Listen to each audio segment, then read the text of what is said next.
साथियों बहुत बहुत स्वागत है आप सभी का अपने यूट्यूब चैनल टेक स्टडी पे। साथियों बीपीएससी टीआरई 3.0 की परीक्षा 15 मार्च को हुई थी और उसके बाद पता चला कि इसका क्वेश्चन पेपर जो है एक दिन पहले ही वायरल हो चुका था, यानी कि एक दिन पहले ही यह लीक हो चुका था। और जिसमें देखा था आप लोगों ने कि हजारीबाग से 300 प्लस लोगों को, यानी 300 प्लस जो छात्र हैं उनको जो है वहाँ से पकड़ा गया था और उसके बाद उनको जो है जेल भेजा गया है, पटना के बेउर जेल में भेजा गया है। आप यह मामला देख पा रहे थे और इसके बाद यह अटकलें लगाई जा रही थी कि बीपीएससी जो है एक नोटिस जारी करके यह बताएगा कि जो परीक्षा है उसको कैंसिल किया जा रहा है और फिर एक नई एग्जाम की तिथि जो है जारी करेगा। लेकिन बीपीएससी ने जो प्रेस विज्ञप्ति जारी किया है, यहाँ पे इस प्रेस विज्ञप्ति के अकॉर्डिंग आपकी परीक्षाएं कैंसिल होने वाला नहीं है।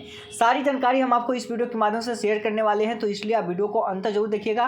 वीडियो शुरू करने से पहले मैं आपसे एक छोटा सा रिक्वेस्ट करना चाहूँगा कि आप अभी तक इस चैनल पर नए हैं तो आप इस चैनल को सब्सक्राइब कर ले और बेल आइकन को दबा दें ताकि ऐसे ही लेटेस्ट वीडियो मिलता रहे। चलिए शुरू करते हैं। साथियों आप जो अपने स्क्रीन पे देख पा रहे हैं, यह बिहार लोक सेवा आयोग यानी देख सकते हैं उसके द्वारा प्रेस विज्ञप्ति जारी किया गया है और आप देख सकते हैं कि दिनांक 15/3/2024 को बिहार लोक सेवा आयोग द्वारा आयोजित अध्यापक भर्ती परीक्षा टीआरई 3.0 के प्रश्न पत्र के कथित रूप से लीक होने के संबंध में दिनांक 16/3/2024 को आर्थिक एवं साइबर अपराध विभाग पटना द्वारा प्रतिवेदन उपलब्ध कराया गए प्रतिवेदन पर आयोग द्वारा की गई समीक्षा के क्रम में यह बात सामने आई है कि दिनांक 15/3/2024 को आयोजित परीक्षा प्रारंभ होने के पूर्व प्रश्न पत्र लिंक होने के संबंध में मानक साक्ष्य उक्त प्रतिवेदन में उपलब्ध नहीं है। यानी कि यह कहा गया है कि 15/3/2024 को जो परीक्षा हुई थी, यानी कि उसके पूर्व जो है प्रश्न पत्र लीक होने के संबंध में कोई ठोस जो है सबूत नहीं मिला है।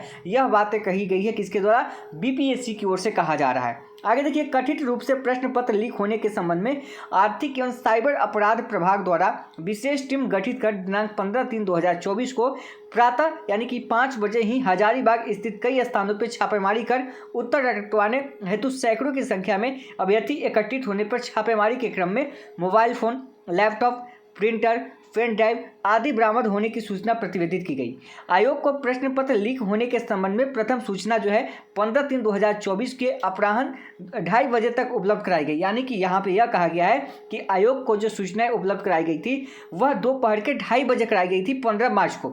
उसके पूर्व अपराह्न 12 बजे प्रथम पाली की परीक्षा समाप्त हो चुकी थी। यानी कि बीपीएससी का कहना है कि जो न्यूज आपने जो ईओयू को दिया था, यानी कि प्रश्न पत्र होने की जानकारी, वह हमें नहीं पहुंचा, हमें जो है 2:30 बजे पहुंचा। यानी कि 2:30 बजे हम तक यह न्यूज पहुंचा कि पेपर जो है लीक हुआ है। तब तक हमारी जो प्रथम परीक्षा थी, यानी कि फर्स्ट शिफ्ट की जो 6 to 8 की परीक्षा थी, वह 12 बजे ही समाप्त हो चुकी थी। तो इनका कहना है कि वह पेपर जो है लीक नहीं हुआ है। उसके पूर्व अपराह्न 12 बजे प्रथम पाली की परीक्षा समाप्त हो चुकी थी और द्वितीय पाली की परीक्षा अपराह्न 2:30 बजे प्रारंभ हो चुकी थी। यानी कि जब तक हमारे पास इंफॉर्मेशन आएगा, मतलब आता, तब तक प्रथम पाली की परीक्षा समाप्त हो चुकी थी और द्वितीय पाली की परीक्षा जो है वह शुरू हो चुकी थी। इनका ये कहना है, यानी कि ये गोल गोल घुमा रहे हैं। यानी कि अब मंशा आप लोग समझ सकते हैं कि इनकी मंशा क्या है। यानी कि जब यहाँ पे यह ग्रुप में बताया गया है, एकदम देखे हैं कि वहाँ पे 11:14 पे क्वेश्चन ग्रुप में घूम रहा है, उसके बाद भी ये कह रहे हैं कि ठोस सबूत नहीं है। यानी कि 2:30 बजे तक हमारे पास नहीं पहुँचा, हमारे पास 2:30 बजे तक पहुँचा, यानी हमारे पास पहले नहीं पहुँचा। तो 11/14 में जो क्वेश्चन वायरल है, क्या वो कहाँ से आया? आप देखिए आगे क्या लिखते हैं कि कथित प्रश्न पत्र लीक का मामला आर्थिक अपराध इकाई द्वारा अनुसंधानांतर्गत है। आयोग द्वारा परीक्षा प्रारंभ होने के पूर्व प्रश्न पत्र एवं लीक होने संबंधी ठोस साक्ष्य की मांग आर्थिक अपराध इकाई से की गई है। यानी कि यहाँ पे यह कहा गया है कि अगर प्रश्न पत्र लीक हुआ है तो इसका ठोस सबूत जो है ईओयू के द्वारा ईओयू से मांगा गया है। बिहार लोक सेवा आयोग ने मांगा है कि इसका कोई ठोस प्रमाण हमको ईओयू दे। ठोस प्रमाण साक्ष्य एवं वांछित सूचनाएं प्राप्त होने पर समीक्षोपरांत उसके बाद समीक्षा किया जाएगा और शिक्षक भर्ती परीक्षा के तीसरे चरण यानी कि टीआरई 3 हेतु दिनांक 15/3/2024 को आयोजित परीक्षा के संबंध में आयोग द्वारा निर्णय लिया जाएगा, अगर ठोस कोई और सबूत मिलती है तो। अब क्या ठोस चाहिए भाई? इतना प्रूफ दिखाने के बाद भी अगर आपको लगता है क्लिक नहीं हुआ है, 300 प्लस अभ्यर्थी पकड़े गए हैं, वे जेल में गए हैं, इसके बाद भी आपको प्रमाण नहीं हो रहा है कि भाई वे पकड़े गए हैं, क्वेश्चन आउट हुआ है, आप ही का क्वेश्चन हूबहू वहाँ पे ईओयू ने दिया है कि वही क्वेश्चन पाया गया और वह क्वेश्चन आपको सुबह 5 बजे वहाँ पे पाया गया और आप कहते हैं कि हमको 2:30 बजे जो है इन्फॉर्मेशन मिला।